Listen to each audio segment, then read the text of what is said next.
Hi Enrico, hello Italy, how are you? Hi, Ethan. All very good here. It's quite hot. It's in the middle of the summer. So, all good things. How are you? I'm okay. How hot it is. Is it getting hotter than you remember when you was It's, a kid? it's the hottest city in Italy with 41 degrees at the moment. Wow. Yeah. How are the air condition situation over It's there? okay, though. Yes, we have Yeah, it's air available. conditioning. Yeah, it's working fine. But we keep it like just to the minimum. Just I wouldn't want to exaggerate with the power consumption. Yes, I understand. Enrico, I wanted to do this episode for quite a while. I think your experience and background is quite special and unique. You've been around for probably a couple of decades in various luxury e-commerce brands and also work on the digital side, fashion industry. So let's start from a quick overview of your background and who you are, and you can start from whatever you want that you feel is probably relevant for what we're going to chat today. Yeah, as you said, being on the market for around 20 years allowed me to gain a lot of experience, especially because I started my career right off into the digital sector of fashion and luxury. So 20 years ago, fashion companies were right at the beginning of their e-commerce efforts, starting their digital marketing campaigns, email marketing, CRM. So I had the opportunity to see a lot of development from initial efforts to very advanced solutions and very advanced e-commerce platforms and configurations. And starting right in the luxury industry in Italy allowed me to work for important companies such as TODs and then Gucci, and then move on to e-tailers like what they're called the pure players, such as Yux, then merged with Net-a-Porter. And if you follow a little bit the history of e-commerce in fashion, you probably know all about it. Like from Yux, then create merged with like Net-a-Porter, and then again, sort of changes of ownership and scale up and scale down. So Mhm. as you probably noticed, the sector of fashion e-commerce is under a little bit of reassessment and resizing and reshaping. So the hype about growing for all brands and multi-brands online stores has got to a halt or to a sort of a plateau. And now the companies, big or small, they're striving to make efficiencies. So to stay afloat and to be performant and profitable with their e-commerce efforts. And this comes with sort of like a mix of a number of items that you need to account for in your business planning and day-to-day operations.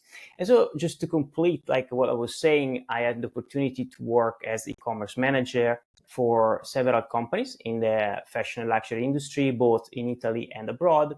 And so I had the opportunity to see the whole scale and the whole value chain of activities, from strategic planning to managing e-commerce operations such as logistics and shipping, customer service, payments.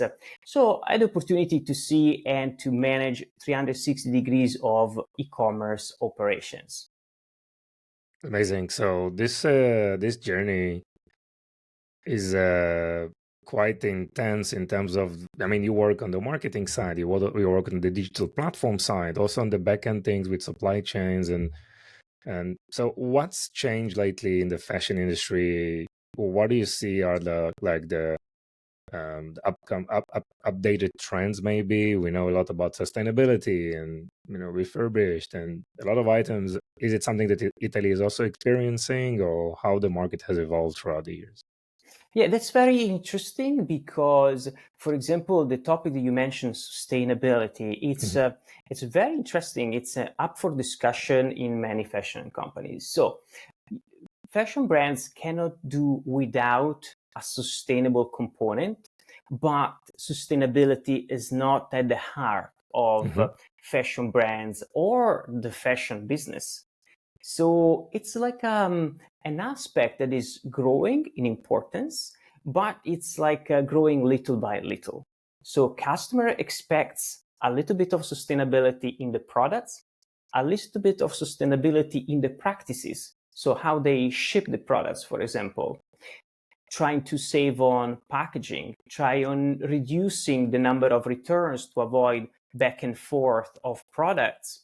So yes, there is the sustainable component, and it helps if companies, fashion brands or retailers invest in sustainability, they can expect to be more performing than the companies who don't invest in sustainability. And that's what we call maintaining the competitive advantage against your competitor. Mm-hmm. And this ties back with all the other activities that fashion brands put in place to be more competitive. So enrich their e-commerce platforms, increase the service level, so the number of service they provide with their customers. And these aspects are both front end and back end. So on the front end, we try as a fashion brand manager to make our e-commerce platform richer and richer, present with more features, more information, more photography, more videos, more front-end features. And on the back end, we try to be more effective, shipping faster, be efficient, replying to customers very quickly, trying to get to the point in just like a very short time, solving customers' issues and so on. So it's both like a front end and back end struggle to be more and more efficient, especially if you consider that everybody's competing with big players like Amazon or Net-a-Porter or other players who have a massive scale, and therefore they're able to be innovative and maintain this competitive advantage. But then in the customer's eyes, we are all competing against this type of level of service. So if Amazon delivers in 24 hours or 48 hours, everybody else should be able to do that. So the expectations are quite high at the moment. Yeah.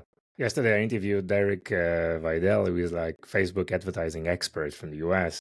And he experimented with he is experimenting with a lot of ad format and sustainability and climate change and social responsibilities. He tried some of these ads and they perform good, but those who deliver the quick discount message perform much better. So it seems the consumer care about all these topics, but they more care about a better pricing, right? So it's the responsibility of the industry, obviously, to find better ways to manufacture, to reuse stuff. I also heard yesterday, like in the UK, people are like just throwing 8 million clothing items per week.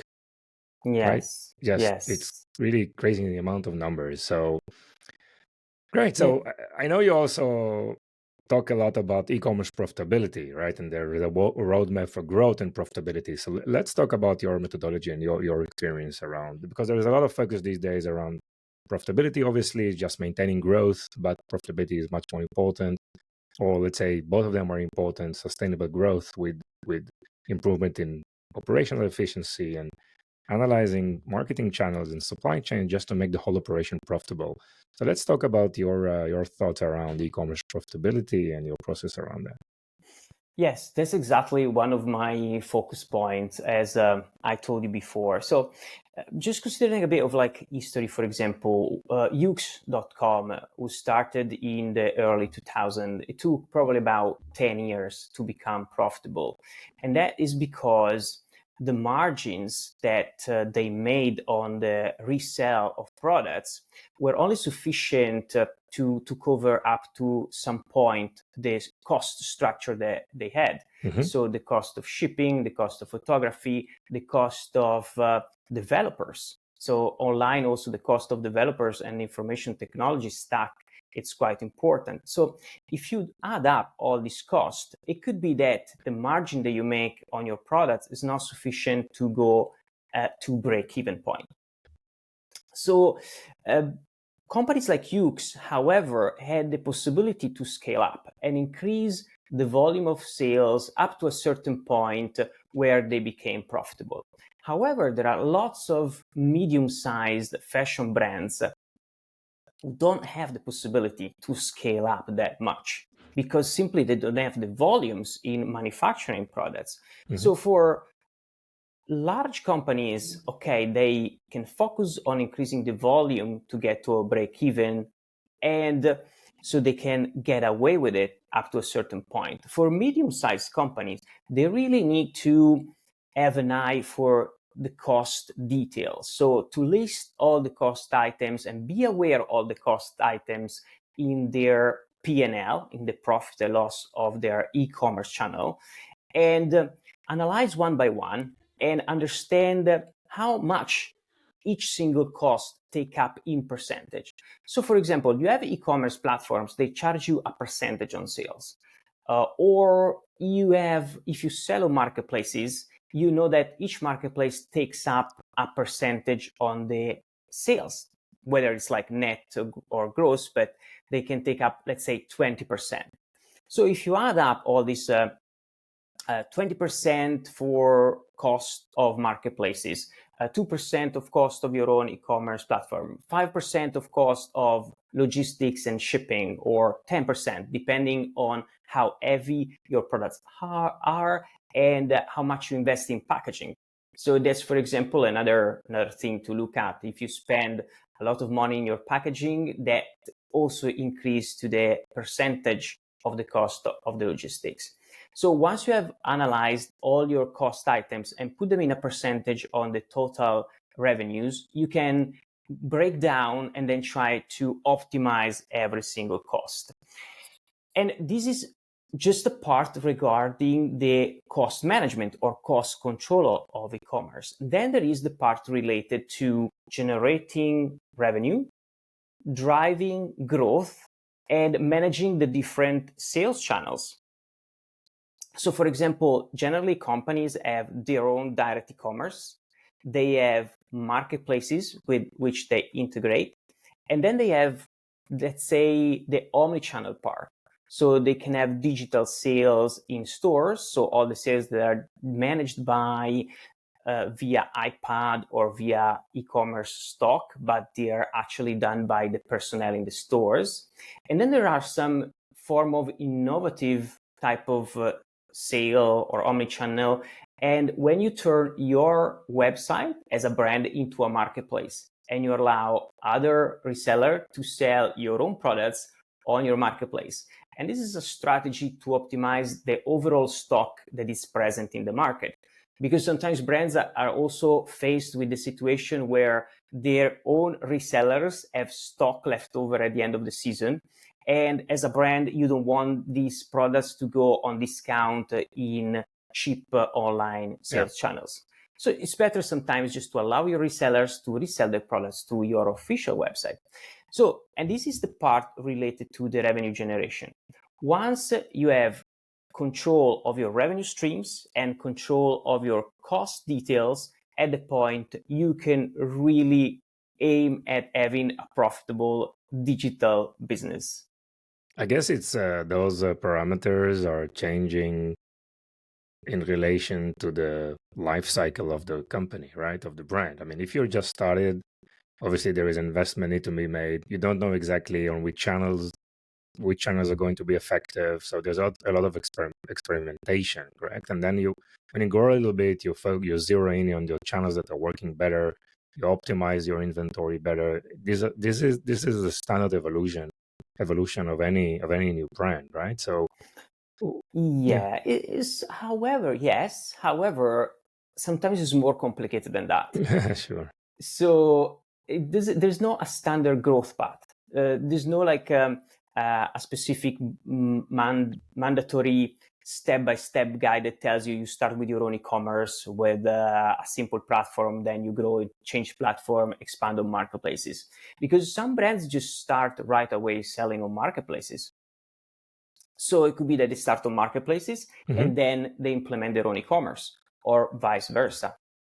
Perhaps the omni-channel part comes later when you integrate the physical stores with the online and the e-commerce. However, what is correct is that there is an evolution path, a maturity, step-by-step growth from an initial simple configuration where you get by with a simple and effective e-commerce platform that does end-to-end of your websites, of your services. And then when you grow, you add more services. So you integrate other components to your e-commerce platform. You integrate and add an order management system. You add a product information management system. You add front-end features like virtual size recommendations or virtual fitting rooms, and you add other sales channels to your front end. So that's like a maturity progress that companies have to go through. And rightly, as you were saying, you cannot start from 0 to 100. You need to grow and to learn. There's also a very important learning curve in e-commerce that companies need to deal with. For example, companies may start with just one person to manage the e-commerce, then grows to a small team of 5 people, then grows to a team of 50, and then they start to having also subsidiaries. So with teams of 5-10 people in each country, for example, because you need more localization. So if you need to sell, for example, in Japan, you need people who are in local. So they are in Japan, managing the local warehouse, speaking the language, knowing the local culture. And that's also a very important step in growing. And also that takes us back to having separate P&Ls. So you have a global P&L, you have a local P&L, and a specific P&L for that quarter or for other subsidiaries. Yeah. Enrico, you manage P&Ls for various fashion and luxury brand launch e-commerce platforms and websites. What do you recommend today on this topic for new brands? I mean, to launch on marketplaces, to launch on your own brand.com website, maybe try variety, I don't know, social commerce maybe is working today, TikTok, or what is the path for growth you think these days for a new product line or for new brands who is looking to invest? Well, I think brands today are quite lucky because they got a number of possibilities to start with low budget. Yeah, positive perspective. I like it. Nice. Yeah, I mean, I know brands who sell on Instagram without having a shop on Instagram. Yeah. And they don't want to implement the shop because they say we prefer that customers contact us and they ask us to buy clothes without buying directly with the shop button. So it really depends on the brand character, on the brand DNA and the brand attitude.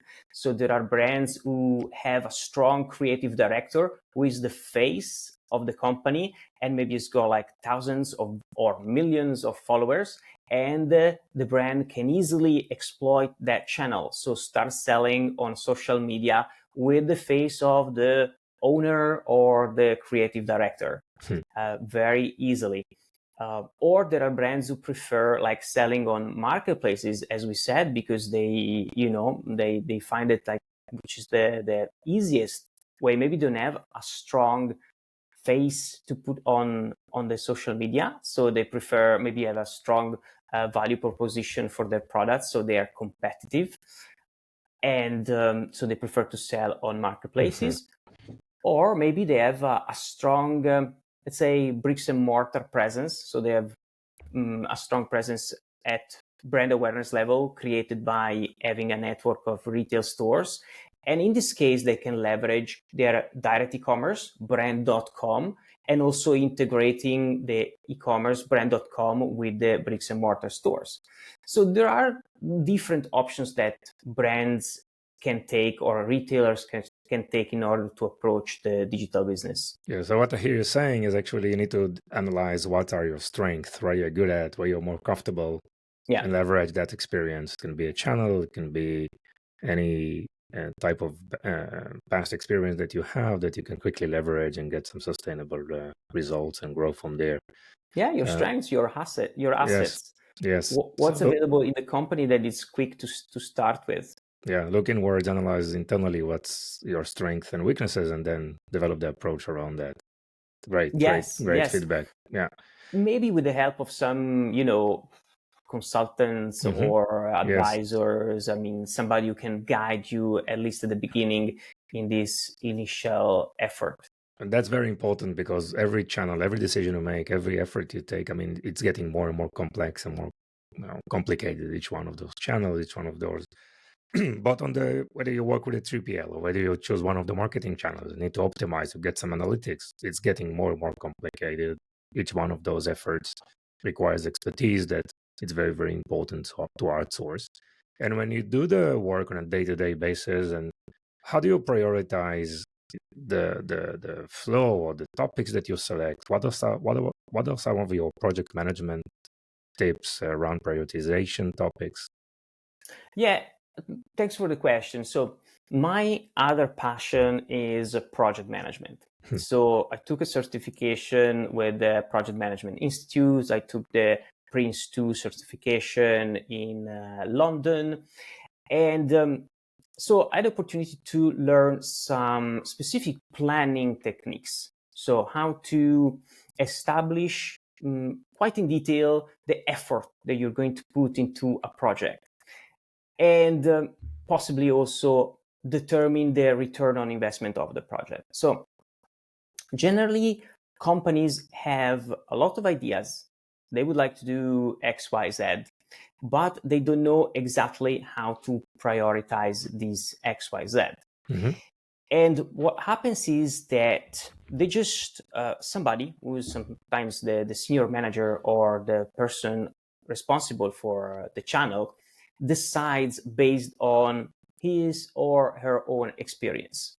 But that's just like representing one point of view. But if you ask other people in the team what's their point of view, it could be that other issues come up. So something that happened to me as well, of course, as an e-commerce manager, that maybe I had a project in mind that for me was giving this high return on investment, but then talking with the CFO, the Chief Financial Officer, he presented me with some complexities around, for example, let's take, a very simple example, the gift cards. Okay, I want to implement the gift cards on my website. I think it's a genius idea. Doesn't cost anything. If I sell it, it's just cash coming in. Easy peasy. It's a feature that is available on my e-commerce platform.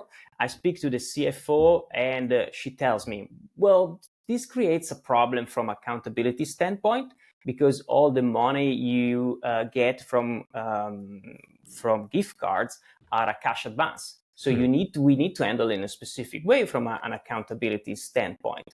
And as long as the customer spends it all within the year, it's fine. But if there's like an accrual or a passover from one year to the next, it's going to create a terrible complexity for us in the finance team to manage. So my genius idea, quick win, high return on investment, little effort, was never implemented because it created a problem on the company organization. So the approach here is always to involve all the key stakeholders and all the head of functions, for example, administration, IT, supply chain, marketing, in whatever project the company wants to undertake and implement. Once you've collected all the estimates of effort and the different point of views, you are much more able to estimate the real effort and the real cost of this feature. Once you've done that, you can also estimate the potential return on investment. So how much more money are you going to make with this specific feature? And there's also a technique to do that, or a couple of techniques to do that. A is asking other competitors or asking the supplier what have other companies achieved with that specific feature. And another way to go is just do a roundtable again and understand with your colleagues what is the benefit they would expect. And then there are other specific techniques that they're called like estimating techniques in project management, and they're usually made to use for estimating costs, but the same thing can be applied, or you can dig out some more information on estimating the benefits and return on investment. Wow, that's very, very interesting. So creating an alignment internally in the organization about new topics. You want to know, just having good understanding of the implication, right? On the finance side, on the product side, on support side, making sure that it's still feasible to implement, right? That's Yeah. very important. I think what you mentioned, and obviously calculating ROI and trying to understand if it's a like the real ROI, actual ROI, to understand if it's a feasible option. And how do you know if one of your ideas makes sense and works? I mean, obviously, data and analyzing the data is something that is very, very critical for e-commerce and digital commerce in general. What are your thoughts around how do you collect? How do you get insights, and how do you analyze data? I mean, how do you see best practices of how do you do that? I mean, working with data forms or analytics platform. What are your thoughts on that? Well, the analytics situation has become a bit more complicated with the introduction of Google Analytics 4, because before, with Google Analytics Universal, was very easy to go into the analytics interface and read your reports, compare year on year, and see which pages or which products were performing better or worse. And you had very simple KPIs like the bounce rate or the conversion rate, or even some more interesting KPIs like the ratio between the number who saw a product and added to the cart, or the ratio between the number of people who added to the cart and actually bought it. And this would give you some insights on the interest for a product or the value for money. For example, if a product was maybe too expensive because was added to the cart but then never bought it in exchange for other products who were cheaper. With Google Analytics 4, things have changed a little. You have to build your own reports. So again, for large companies, this could be an easy win, while for a medium-sized company, it becomes more complicated. And also, going back to what we were saying before, in order to grow your commerce, you also have to look at market. So, for example, market research and market data. Amazon and other companies like that have released some research where you can see that a slow website reduces the conversion rate. So increasing or actually decreasing the time load of your website of 1 second per page can increase your conversion rate of X%. So when you see all this data, for example, the payment methods, when as an e-commerce manager, you will be facing the issue of deciding which payment methods you want to implement on your website. Do I want credit card? Do you want PayPal? Do you want Banco Posta? Do you want Credit something for Switzerland? One for France, one for Germany, one for the Netherlands. So you may have 200 payment methods. And of course, you cannot present your customer with 200 payment methods. So either you present the specific payment methods that are relevant for the country where the customer comes from, or you need to make a selection of 4 or 5 payment methods that are relevant. The afterpay or the pay by installments have become success factors for the companies who have implemented it. And there are market research data that can tell you, for example, let's say that implementing a specific payment method, your overall business will grow by 1.5%. Okay, and this is like market data. So if you take that and you say, okay, 1.5% in my total revenues will matter of 100,000 euros a year, okay? And you say, okay, how much will it cost to implement this new payment method? 5,000 euros. Wow, it's no brainer. Yeah. Okay, let's go for it immediately. So, right? And so you have this like type of macro data that you need to take into account. And as an e-commerce manager, you need to use to plan for your e-commerce growth. And then you have the micro data about the usage of your website, like which are the pages that have the highest bounce rate, that have the least engagement, like people just bounce off or they don't spend any time. Check out, for example, the conversion rate from the beginning of the checkout to the end of the checkout. So you need to go into your analytics system and find where the problems are.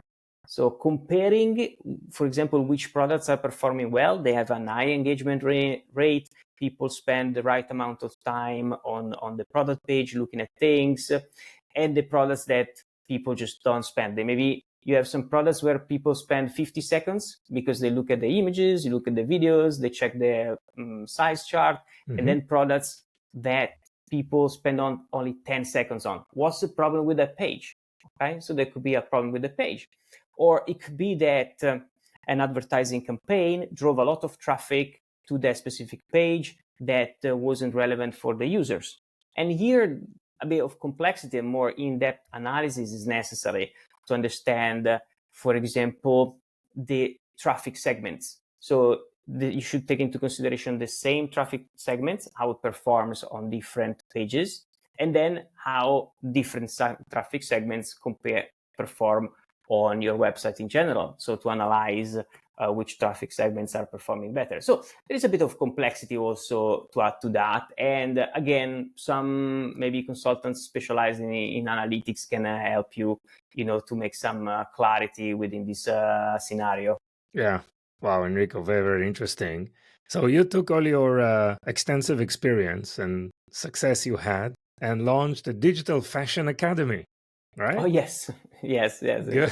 Great. So tell us what is the gap that you found in the market? How did you come up with the decision to launch this type of business? And tell us more. What do you do in the Digital Fashion Academy?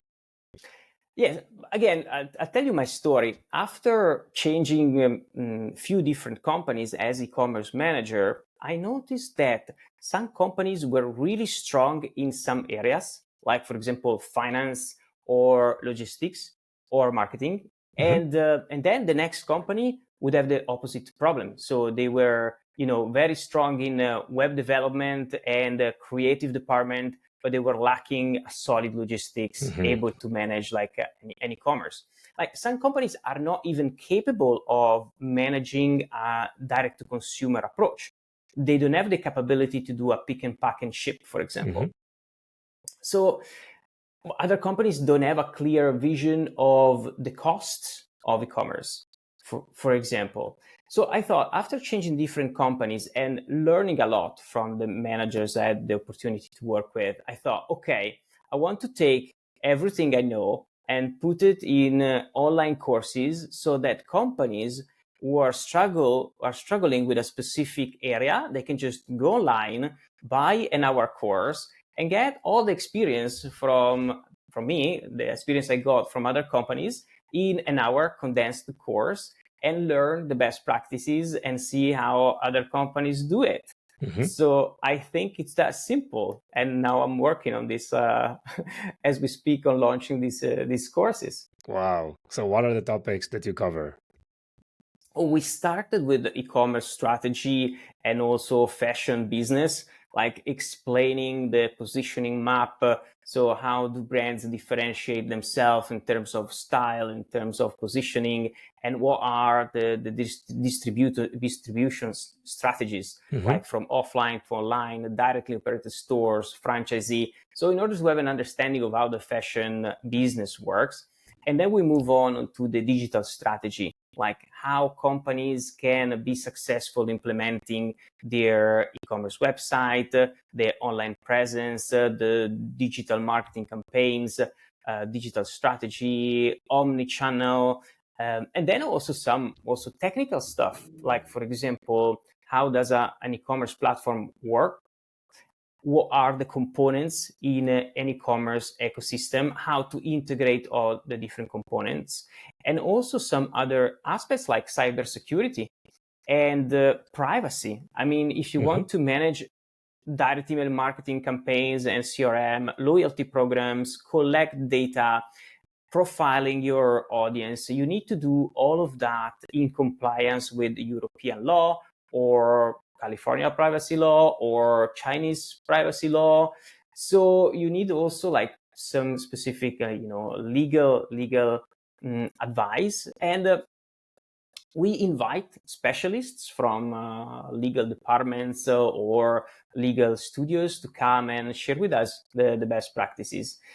We are a community of experts like myself. We've been doing this work for maybe 10 years, maybe 15, maybe 20 years. So, for example, we have people who already manage marketplaces for different brands or marketing on marketplaces, which is like a new branch of marketing, but specific for marketplaces. And we invite all these people, all these experts to share their experience and tell us their stories and what tool they use, which are the KPIs, what is like what is like working as like a marketplace manager or IT manager in a fashion company. And the students, I mean, so far they really like it. Wow, sounds amazing. So how people can find this website? Please share the domain and how people can reach out to you as well.